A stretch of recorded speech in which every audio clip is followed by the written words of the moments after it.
નમસ્તે વિદ્યાર્થી મિત્રો, શ્રી સંજય પ્રાથમિક માધ્યમિક શાળા કેશોદ, હું ડાભી સુધા, ધોરણ 7 સામાજિક વિજ્ઞાન પાઠ 11 વાતાવરણની સજીવો પર અસરો.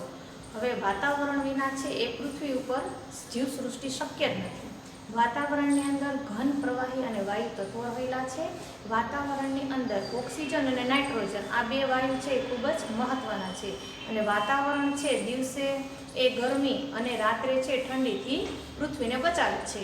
તો આ પાઠની અંદર આપણે વાતાવરણની સ્તર રચના, આબોહવા, વાતાવરણનું દબાણ, ભેજ, જંગલના પ્રકાર, કાંટાળી વનસ્પતિ, ઝાડી અને ઝાખરા, ઘાસના મેદાનો, વાયુઓ, તાપમાન, પવનો, આવા ઘણા બધા મુદ્દાઓ છે આ પાઠની અંદર આપણે અભ્યાસ કરવાનો છે.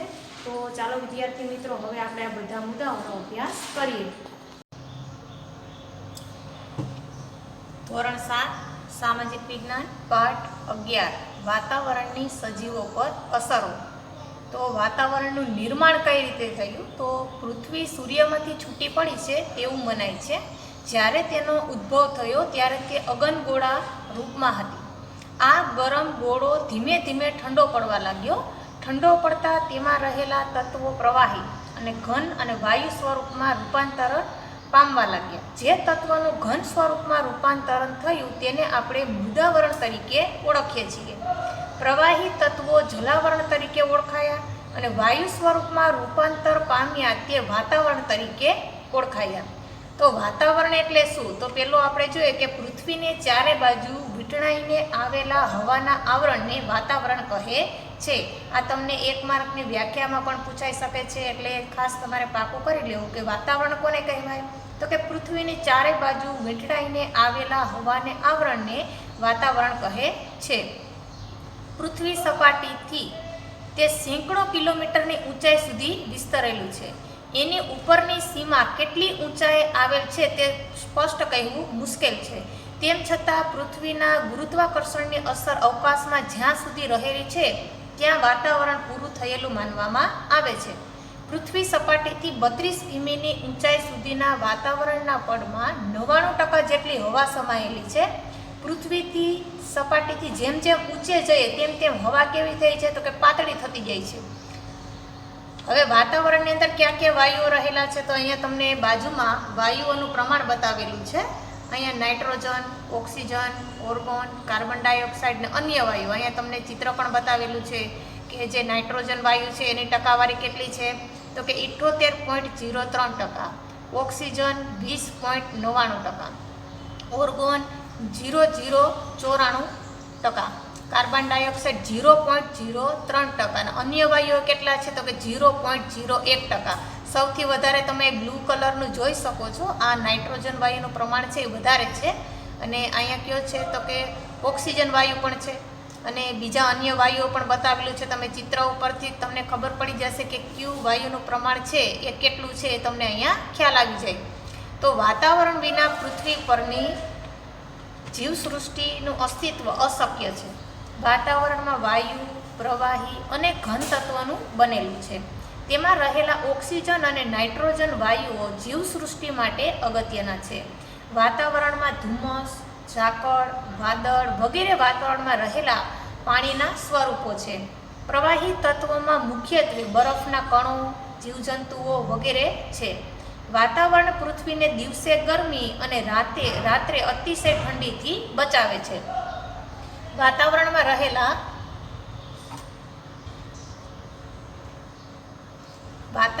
રહેલા વાયુઓનું પ્રમાણ બાજુના કોષ્ટકમાં દર્શાવેલ છે. નાઇટ્રોજન આશરે 130 કિલોમીટર સુધી જોવા મળે છે, જ્યારે ઓક્સિજન આશરે 110 કિલોમીટર અને કાર્બન ડાયોક્સાઇડ આશરે 20 કિમી સુધી છે એ જોવા મળે છે.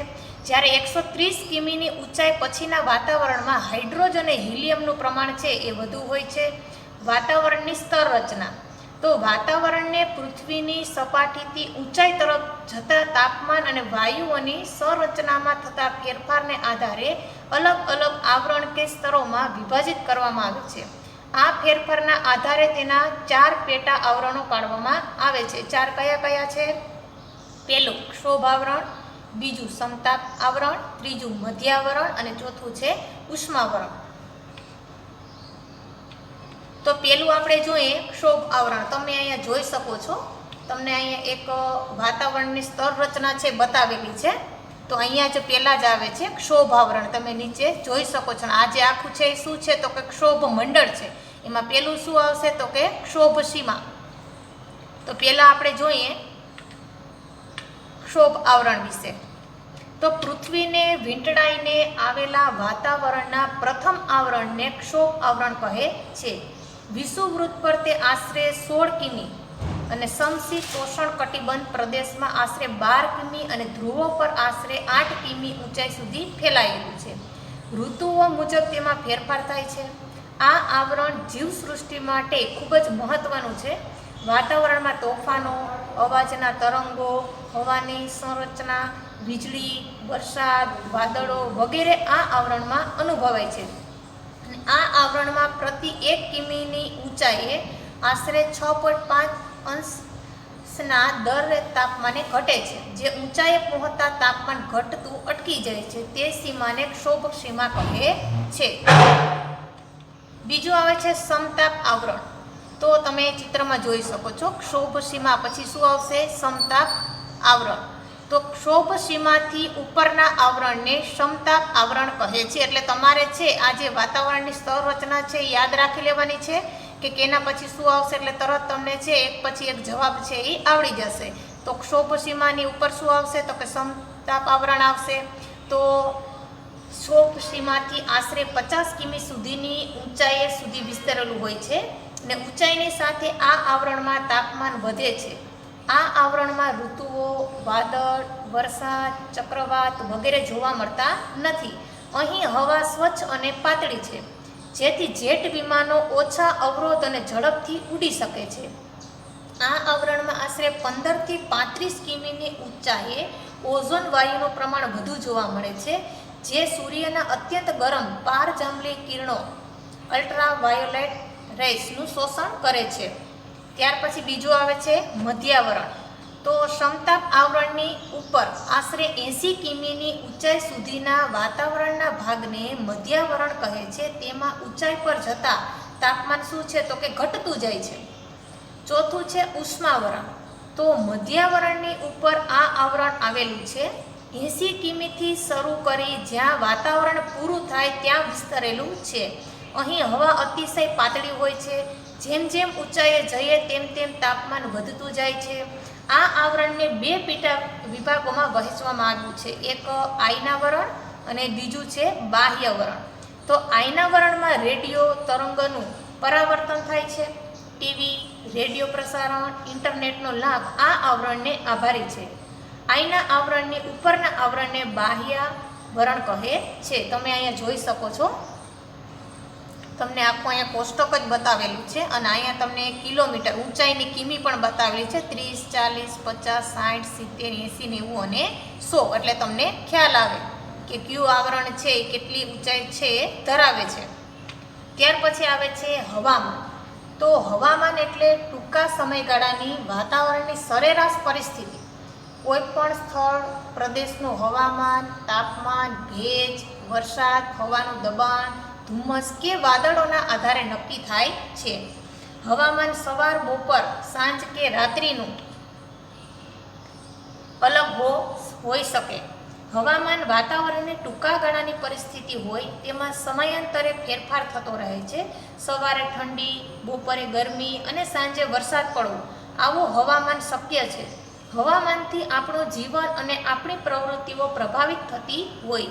દેશનું હવામાન ખાતું હવામાનના સમાચાર અને હવામાનના નકશા રોજ બહાર પાડે છે. હાલ અત્યારે શિયાળાની ઋતુ છે એ શરૂ થઈ ગઈ છે, પણ ઘણી વખત આપણે જોતા હોય કે ભાઈ ઉનાળો હોય તો પણ વરસાદ આવતો હોય છે, ચોમાસામાં તો આવતો જ હોય છે.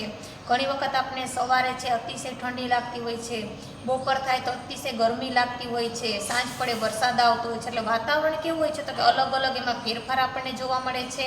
તો હવામાન ખાતું છે દરરોજને માટે હવામાનના નકશો છે રોજ બહાર પાડતા હોય છે. ક્યાં કેટલું તાપમાન વધારે છે, ક્યાં કેટલું ઓછું છે એ કહેતા હોય છે. હવે આટલું જાણો. ભારતના હવામાન ખાતાની મુખ્ય કચેરી દિલ્હીમાં આવેલ છે.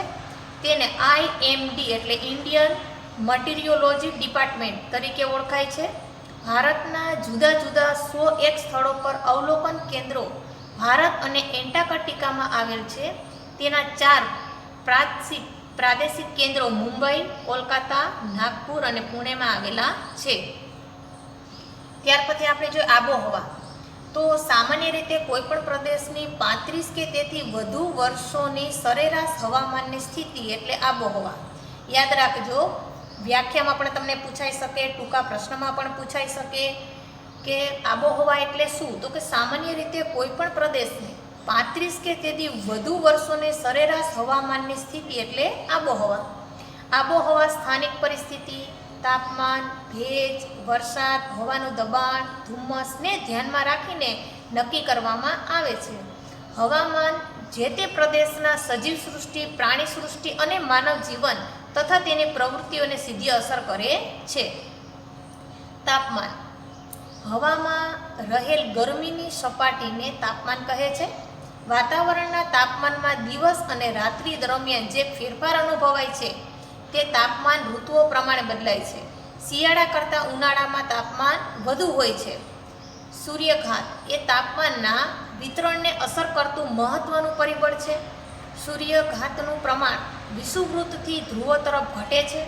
આ કારણે ધ્રુવ પ્રદેશો બરફથી ઢંકાયેલા હોય છે. જો પૃથ્વી પર તાપમાન વધી જાય તો ખેતી પાકો ઉગી શકે નહીં. શહેરોમાં ગામડા કરતાં વધારે તાપમાન અનુભવાય છે. તેનું કારણ પાકી સડકો અને સિમેન્ટ પરથી બનેલી ઇમારતો હોય છે. હવે આપણે જોઈ શકીએ છીએ કે ગામડામાં અને સિટીમાં તાપમાનમાં ફેરફાર આપણને એ જોવા મળે કે આપણે શહેરોની અંદર એક તો જે સડકો છે પાકી હોય છે, સિમેન્ટનું પ્રમાણ છે એ રોડ રસ્તા ઉપર વધારે હોય છે, પછી વાહનોની અવર જવર વધારે હોય છે. એટલે જેના કારણે શું થાય તો કે ભાઈ ગરમી વધારે અનુભવે. બીજું એક કારણ એ છે કે શહેરોની અંદર વૃક્ષોનું પ્રમાણ ઓછું હોય, એટલે જે આપણને શુદ્ધ કે ચોખ્ખી હવા મળવી જોઈએ, વાતાવરણ શુદ્ધ હોવું જોઈએ, એ નથી હોતું અને વાતાવરણ છે ગરમ રહે છે. અને ગામડા અંદર આપણે જોઈએ તો વધારે પડતા ખેતરો હોય છે અને મોટું બધું એક વાડી હોય, ત્યાં એકાદું મકાન હોય તો ત્યાં બહુ સમસ્યા રહેતી નથી. ત્યાંનું વાતાવરણ કેવું હશે તો કે શહેર કરતાં ગામડાનું વાતાવરણ છે એની હવા જે છે કેવી હશે, ચોખ્ખી હશે. એટલે ગામડાની અંદર જોઈએ તો આપણે ઠંડુ વાતાવરણ છે એ જોવા મળે છે, પણ ત્યાંની હવા જે છે એ આપણા શહેર કરતાં કેવી છે, ચોખ્ખી છે. અને આરોગ્ય માટે છે શુદ્ધ હવા ખૂબ જ સારી છે. એટલે આપણે શહેરની અંદર જો વૃક્ષોનું પ્રમાણ વધારે હોય તો શહેરના લોકોને પણ છે એ સારી એવી અને શુદ્ધ અને ચોખ્ખી હવા મળી રહે. વરસાદ પણ આપણે આપે છે વૃક્ષો. જો આપણે વધારે વાવીએ તો વરસાદ લાવવામાં પણ ઉપયોગી થાય છે. ઘણા બધા પક્ષીઓ છે એ પણ તેમાં રહી શકે છે, એટલે ખૂબ જ જરૂરી છે. અને જો અતિશય તાપ પડે તો ખેતરની અંદર જે પાક વાવેલો છે એને પણ નુકસાન થતું હોય છે. અતિશય ઠંડી પડે તો પણ છે એ નુકસાન થતું હોય છે. એટલે જે મધ્યમ તાપમાન રહે તો છે ખેતરના પાકને નુકસાન થતું નથી. ઘણીવાર જો આપણે સાંભળતા હોઈએ કે હાલીને જો આપણે હમણાંનું જ ઉદાહરણ લઈએ તો અતિશય વરસાદ થવાને કારણે શું થાય તો કે જે ભાઈ મગફળીનો પાક છે, મગનો પાક છે, કપાસનું જે વાવેતર કરેલું છે, પાક તૈયાર થઈ ગયેલો હોવા છતાં ઉપર વરસાદ પડે એટલે શું થાય તો કે પાક છે એ બગડી જાય છે, નિષ્ફળ જાય છે, જેના કારણે ખેડૂતને ઘણું બધું નુકસાન ભોગવવું પડે છે. એટલે જે તાપમાન છે ખૂબ જ મહત્ત્વનું છે કે જો મધ્યમ રહે, અતિશય ગરમ પણ નહીં, અતિશય ઠંડુ પણ નહીં, તો લોકો માટે પણ સારું, ખેડૂત માટે પણ સારું. પણ હવે વાતાવરણ છે એ આબોહવા છે એ ખૂબ જ મહત્ત્વની છે કે અતિશય જો એની અંદર આપણે ફેરફાર કરે લોકો તો શું થાય તો કે ભાઈ માણસને જ નુકસાન થતું હોય છે. આ કોરોનાની પરિસ્થિતિ આપણે અત્યારે જોઈએ તો એને કારણે જ છે કે ભાઈ અમુક લોકો છે આ ચીનની અંદર એ જે માંસ ખાય છે, ઉંદર છે, ઘણી બધી એવા જે પ્રજાતિઓ છે, જીવજંતુઓ એ કાચા ખાઈ જતા હોય છે. વાતાવરણની અંદર પણ એટલા વાહનો છે, ધુમાડા છે, ચાલવાને કારણે વાતાવરણ દૂષિત થાય છે, જેને કારણે ઘણા બધા રોગો છે શું થાય તો કે ઉત્પન્ન થાય અને જેનો ભોગ છે એ મનુષ્ય બનતો હોય છે. ત્યાર પછી આપણે જોઈએ કે વાતાવરણનું દબાણ. તો પૃથ્વીની આસપાસ હવાના સ્તરને વજન હોય છે અને હવાના વિશાળ સ્તર કે તેના વજન પ્રમાણે પૃથ્વી સપાટી પણ દબાણ કરે છે. તેને વાતાવરણનું દબાણ કહે છે. સમુદ્ર સપાટી પર વાતાવરણનું દબાણ સૌથી વધારે હોય છે. પૃથ્વી સપાટીથી ઊંચાઈ તરફ જતા વાતાવરણમાં શું છે તો કે દબાણ ઘટે છે. વધારે તાપમાનવાળા પ્રદેશમાં વાયુઓ ગરમ થઈને ઉપર તરફ ગતિ કરે છે. હલકું દબાણ રચાય છે. હલકું દબાણ વાદળછાયા અને ભેજયુક્ત ઋતુ સાથે જોડાયેલ છે. ઓછા તાપમાનવાળા પ્રદેશમાં વાતાવરણ ઠંડુ હોય છે, તે માટે ત્યાં ભારે દબાણ હોય છે. હવે પવનો, તો પૃથ્વીની આજુબાજુ વીંટળાઈને આવેલી ગતિશીલ હવાને શું કહેવાય? પવન કહેવામાં આવે છે. સામાન્ય રીતે પૃથ્વી પર નિર્માણ થતા હવાના હલકા ભારે દબાણ છે તેના મુખ્ય 3 પ્રકારો છે. કયા કયા? કાયમી પવનો, મોસમી પવનો અને દૈનિક અથવા તો સ્થાનિક પવનો. તો અહીંયા આપણને એક ચાર્ટ બતાવેલો છે પવનોનો. મુખ્ય પ્રકાર એના 3 છે, તમે જોઈ શકો છો પવનોના. કાયમી, મોસમી અને દૈનિક કે સ્થાનિક. તો કાયમી પવનોના પાછા 3 પ્રકાર પડે: વ્યાપારી, પશ્ચિમીય અને ધ્રુવીય. ત્યાર પછી છે મોસમી, એમાં ઉનાળાના મોસમી પવન અને શિયાળાના મોસમી પવન. ત્રીજું છે દૈનિક કે સ્થાનિક, એમાં દરિયાઈ જમીન લહેરો અને પર્વત ખીણની લહેરો. તો હવે આપણે આને વિગતવાર સમજીએ. તો પેલું છે કાયમી પવનો. કોને કહેવાય? તો કે પૃથ્વીની સપાટી ઉપર કેટલાક ભાગમાં 12 માસ છે નિશ્ચિત દિશામાંથી પવનો વાય છે, જેને કાયમી પવનો કહે છે.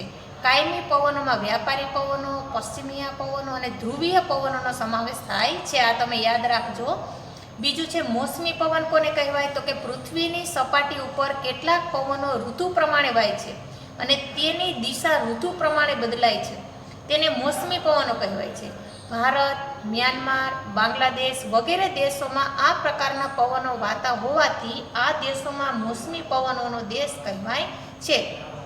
ઉનાળામાં નૈઋત્યના પવનો અને શિયાળામાં ઈશાન ખૂણેથી વાતા પવનો આ પ્રકારના ઉદાહરણો છે. ત્રીજું છે દૈનિક અને સ્થાનિક પવનો. તો પૃથ્વીની સપાટી ઉપર કેટલાક પ્રદેશોમાં ટૂંકા સમય માટે હવાના દબાણમાં થતા ફેરફારના કારણે ઉદ્ભવતા પવનોને કેવા પવનો કહેવાય? તો કે દૈનિક કે સ્થાનિક પવન કહેવાય છે. અને સ્થાનિક પવનોના ઉદાહરણ તરીકે આપણે જોઈએ તો દરિયાઈ જમીનની લહેરો, પર્વત અને ખીણની લહેરો, લૂ અને શીત લહેર વગેરે છે. હવે આટલું જાણો. અરબી ભાષાના શબ્દ મોસમ પરથી પવનોને મોસમી પવનો નામ આપવામાં આવ્યું છે. હવાના દબાણમાં આકસ્મિક ફેરફાર થવાથી ચક્રવાત એટલે કે વાવાઝોડું ઉદ્ભવે છે. ચક્રવાતને ટાઇફૂન, હરિકેન અને ટોર્નેડો કહે છે. 60 થી 80 કિમી કલાકની ઝડપના પવનને તોફાની પવન કહેવાય છે, જ્યારે 80 થી 120 કિમી કલાકના પવનને શું કહેવાય? તો કે વાવાઝોડું કહેવામાં આવે છે.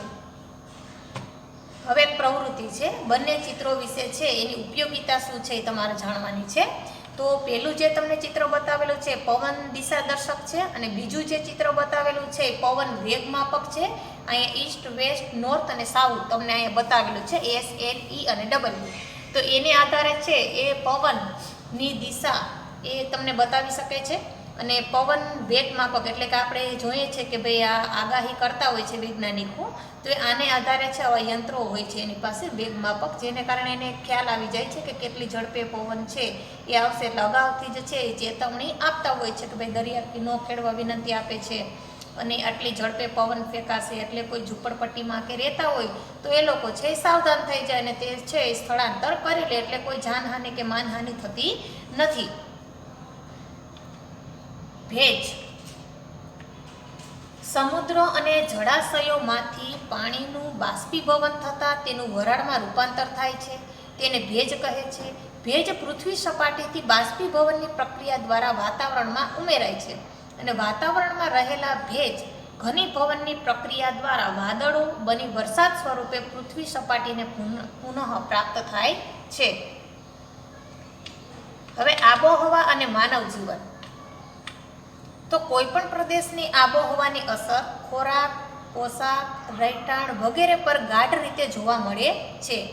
વધુ વરસાદવાળા પ્રદેશમાં ઘરના છાપરા તીવ્ર ઢોળાવવાળા હોય છે, જ્યારે ઓછા વરસાદવાળા પ્રદેશોમાં મકાન ઓછા ઢોળાવવાળા સપાટ છાપરાવાળા જોવા મળે છે. જો વધુ વરસાદ પડતા હોય તો તેનું છાપરું છે તીવ્ર ઢોળાવવાળું રાખવામાં આવે. શું કામ?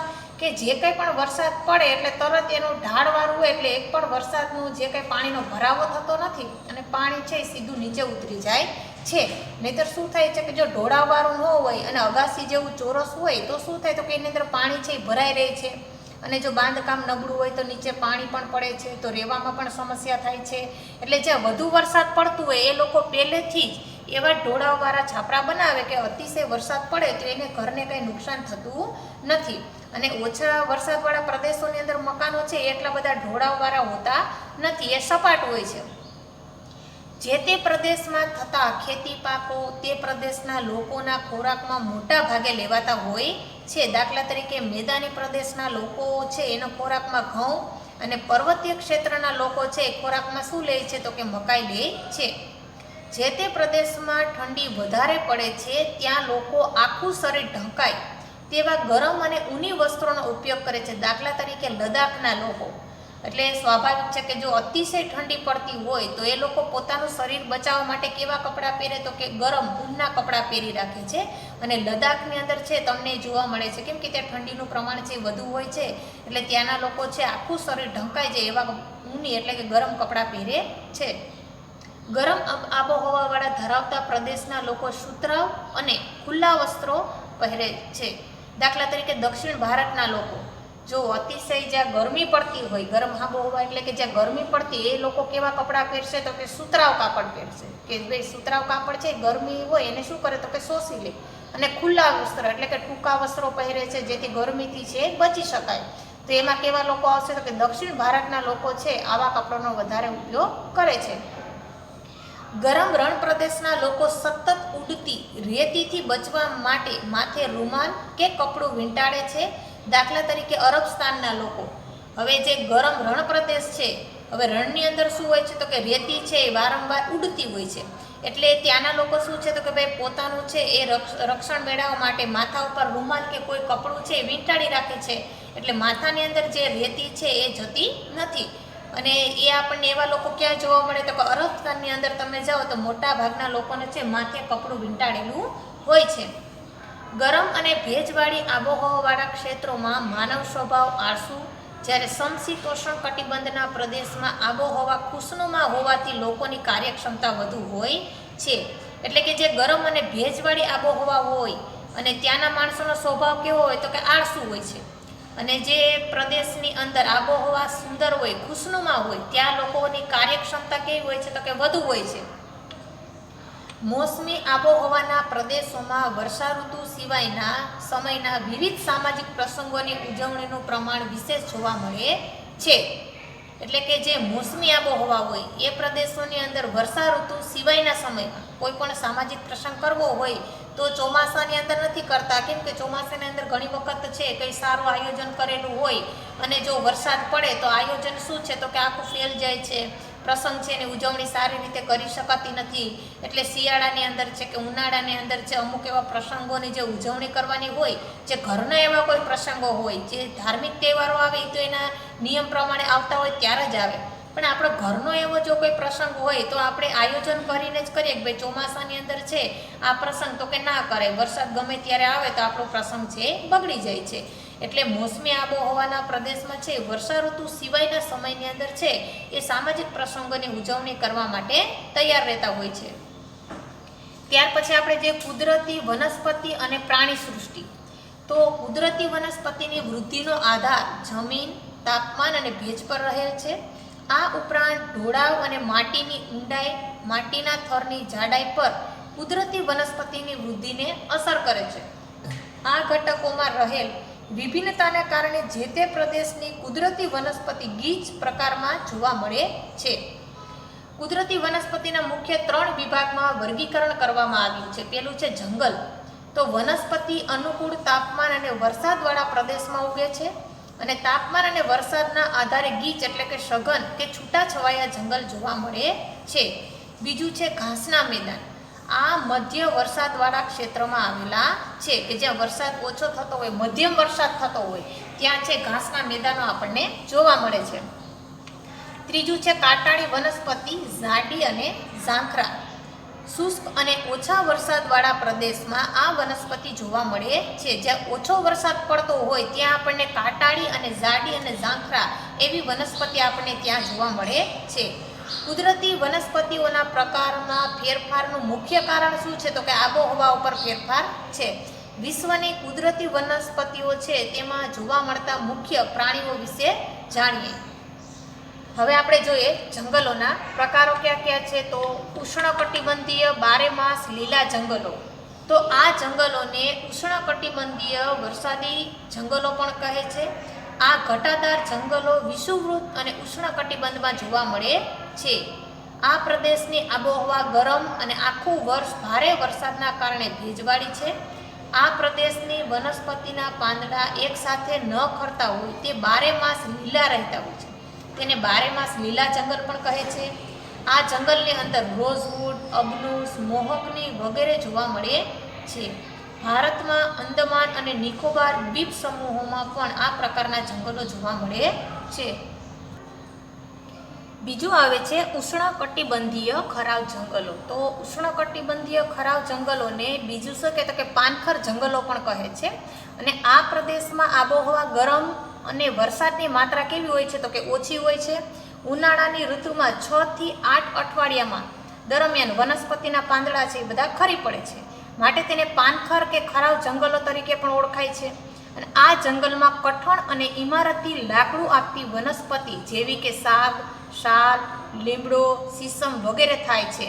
અને આ જંગલો ભારતના ઉચ્ચ પ્રદેશ, ડુંગરાળ પ્રદેશ, ઉત્તર ઓસ્ટ્રેલિયા અને મધ્ય અમેરિકાના મોટા ભાગમાં આ પ્રકારની વનસ્પતિઓ છે જોવા મળે છે.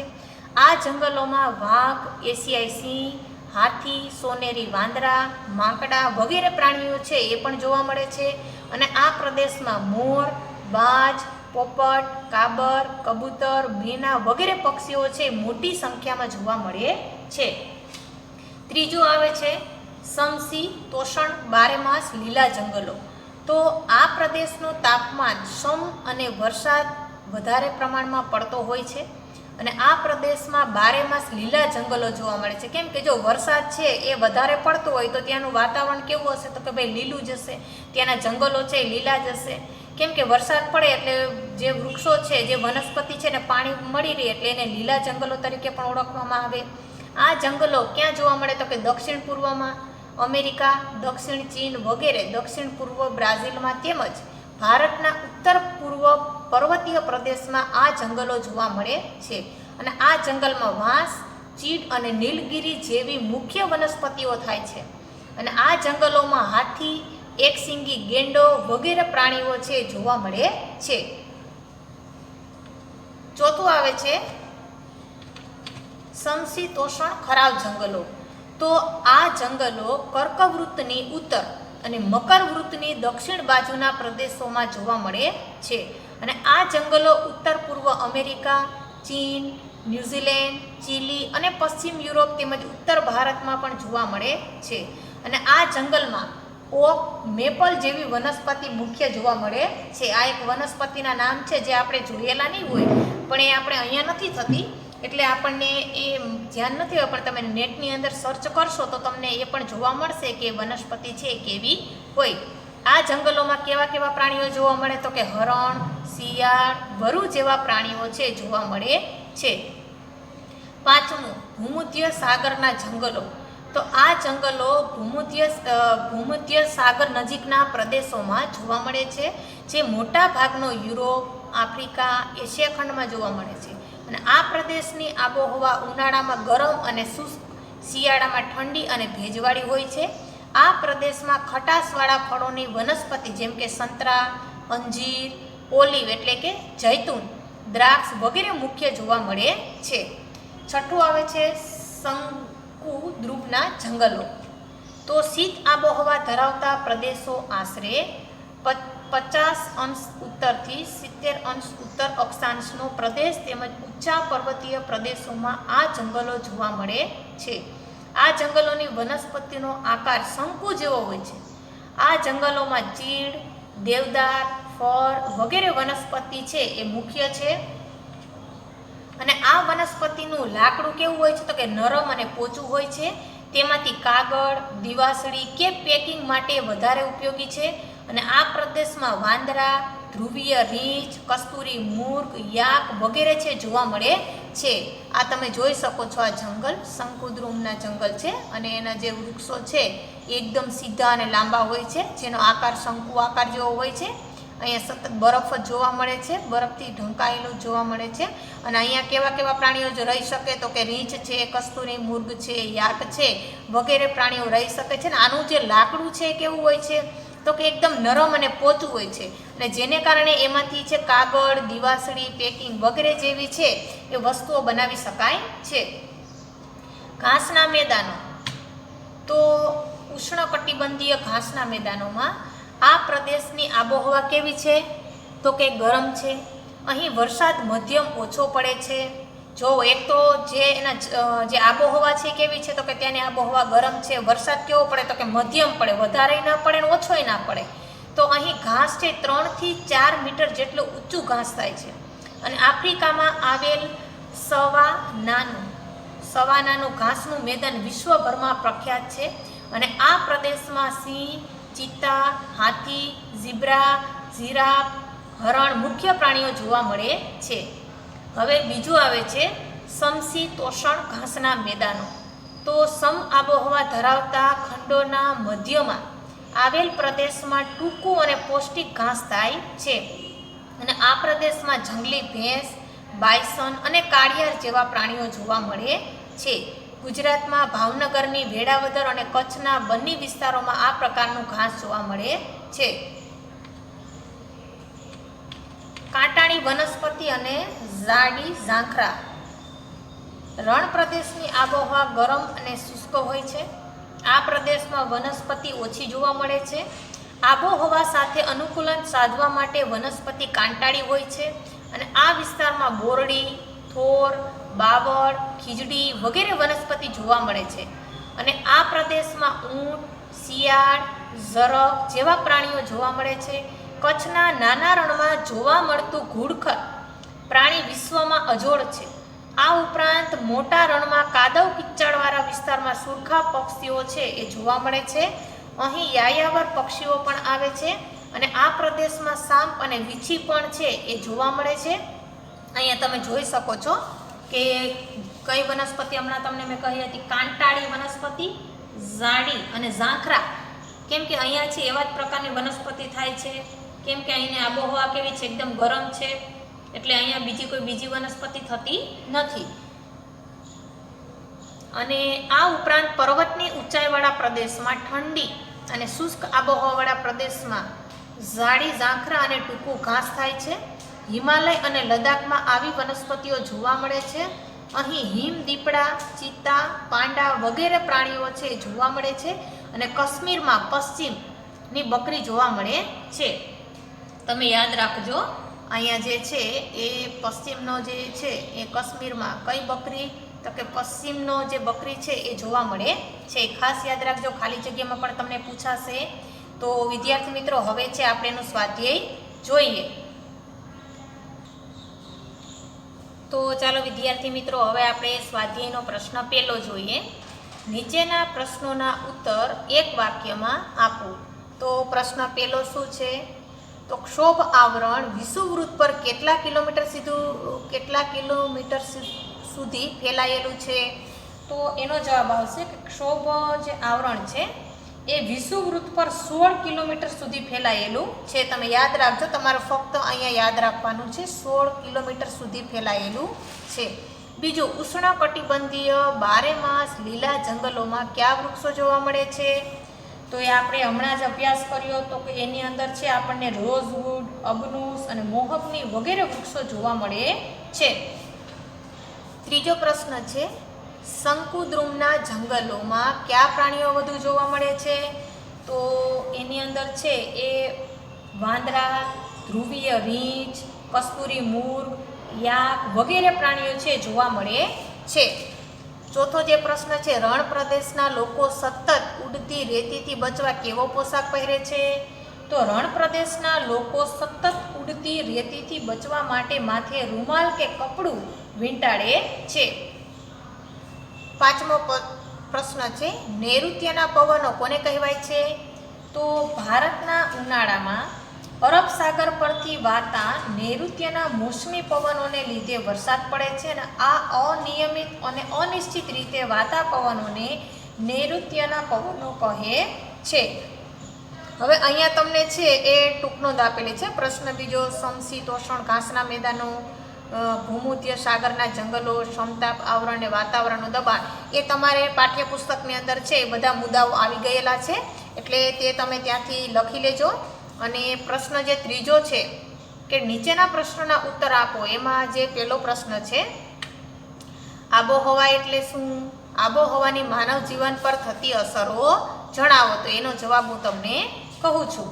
તો આબોહવા એટલે શું? પહેલાં તો કે સામાન્ય રીતે કોઈ પણ પ્રદેશની 35 કે તેથી વધુ વર્ષોની સરેરાશ હવામાનની સ્થિતિ એને શું કહે છે? તો કે આબોહવા કહેવાય છે. અને આબોહવા સ્થાનિક પરિસ્થિતિ, તાપમાન, ભેજ, વરસાદ, હવાનું દબાણ, ધુમ્મસને ધ્યાનમાં રાખીને નક્કી કરવામાં આવે છે. આબોહવા જે તે પ્રદેશની સજીવ સૃષ્ટિ, પ્રાણી સૃષ્ટિ અને માનવ જીવન તથા તેની પ્રવૃત્તિઓને સીધી અસર કરે છે. હવે માનવ જીવન ઉપર શું અસર થાય છે? તો કે કોઈ પણ પ્રદેશની આબોહવાની અસર ખોરાક, પોશાક, રહેઠાણ પર જોવા મળે છે. લદ્દાખના લોકો વધુ ઠંડીને કારણે આખું શરીર ઢંકાઈ જાય એવા ઊની વસ્ત્રો પહેરે છે. દક્ષિણ ભારતના લોકો ગરમ આબોહવાને કારણે સુતરાઉ અને ખુલ્લા વસ્ત્રો પહેરે છે. અરબસ્તાનના લોકો ઉડતી રેતીથી બચવા માટે માથે રૂમાલ કે કપડું વીંટાળે છે. ગરમ અને ભેજવાળી આબોહવાવાળા ક્ષેત્રોમાં માણસો કેવા હોય છે? તો કે આળસુ હોય છે. જ્યારે સમશીતોષણ કટિબંધના પ્રદેશની આબોહવા ખુશનુમા હોવાથી લોકો કાર્યક્ષમતા વધારે હોય છે અથવા કાર્યક્ષમ વધારે હોય છે. પછી એનો બીજો પ્રશ્ન આપણે જોઈએ. પ્રશ્ન ત્રીજાનો બીજો, ઉષ્ણકટિબંધીય બારેમાસ લીલા જંગલો વિશે જણાવો. તો આ પ્રકારના ઘટાદાર જંગલો વિષુવવૃત્ત અને ઉષ્ણકટિબંધમાં જોવા મળે છે. અને આ પ્રદેશની આબોહવા ગરમ છે. આખું વર્ષ ભારે વરસાદના પડવાના કારણે વાતાવરણ ભેજવાળું રહે છે. અને આ પ્રદેશની વનસ્પતિના પાંદડા એકસાથે ખરતા નથી. તે બારેય માસ લીલા રહેતા હોવાથી તેને બારમાસી લીલા જંગલો પણ કહે છે. અને આ પ્રકારના જંગલોમાં રોઝવુડ, અબનુશ અને મોહગની વગેરે વૃક્ષો જોવા મળે છે. અને ભારતમાં અંદમાન અને નિકોબાર દ્વીપ સમૂહોમાં આ પ્રકારના જંગલો છે જોવા મળે છે. હવે પ્રશ્ન આપણે ચોથો જોઈએ. ખાલી જગ્યા છે. યોગ્ય શબ્દ વડે નીચેની ખાલી જગ્યા પૂરો. તો એમાં પહેલી ખાલી જગ્યા છે કે રેડિયો તરંગોનું પરાવર્તન ખાલી જગ્યા આવરણને આભારી છે. જો તમારી પાસે પેન્સિલ કે પેન હોય તો અહીંયા તમે જવાબ ભરી લેજો એટલે વાંચવા સમયે તમને કામ આવે. તો અહીંયા શું આવશે? તો આયના વરણ. અહીંયા તમારે લખવાનું છે આયના વરણને આભારી છે એટલે અહીંયા આવશે આયના આવરણને આભારી છે. તો તમને આપેલું છે. હવે પશ્ચિમનો બકરી ખાલી જગ્યામાં જોવા મળે છે. તો ક્યાં આવશે? તો કે કાશ્મીરમાં. અહીંયા તમારે જવાબમાં લખવાનું છે કાશ્મીર. ત્રીજું છે ધ્રુવો તરફથી ધ્રુવવૃત્તો તરફ વાતા ધ્રુવીય પવનો ખાલી જગ્યા હોય છે. એમાં આવશે કેવા પવનો હોય છે? અહીંયા ઠંડા. યાદ રાખજો. આમાં શું આવશે? આયના, અહીંયા આવશે કાશ્મીર અને અહીંયા આવશે ઠંડા. તો વિદ્યાર્થી મિત્રો, આ પાઠ આપણે અહીંયા પૂરો કરીએ છીએ. તમને એનું સ્વાધ્યાય પણ અહીંયા કરાવેલું છે. તો તમે 1-2 વખત પાઠનું છે વાંચન ખાસ કરી લેજો. કયા વૃક્ષો છે, ક્યાં થાય છે, કેવા કેવા પ્રાણીઓ જોવા મળે છે, આડાવડા ન થઈ જાય એટલા માટે ધ્યાનથી 1-2 વખત વાંચન કરશો એટલે તમને યાદ રહી જશે. અને ટૂંકા પ્રશ્નો પણ મેં તમને અહીંથી કહેલા છે. તમે સામે જવાબ પણ લખી શકો છો. રફ નોટની અંદર આનો સ્વાધ્યાય પણ લખી લેજો એટલે તમને યાદ રહી જાય. અને ટૂંક નોંધ જેટલી બધી આપેલી છે એ બધી પાઠ્યપુસ્તકની અંદર છે. તો આ પાઠ અહીંયા આપણે હવે પૂરો કરીએ. Thank you.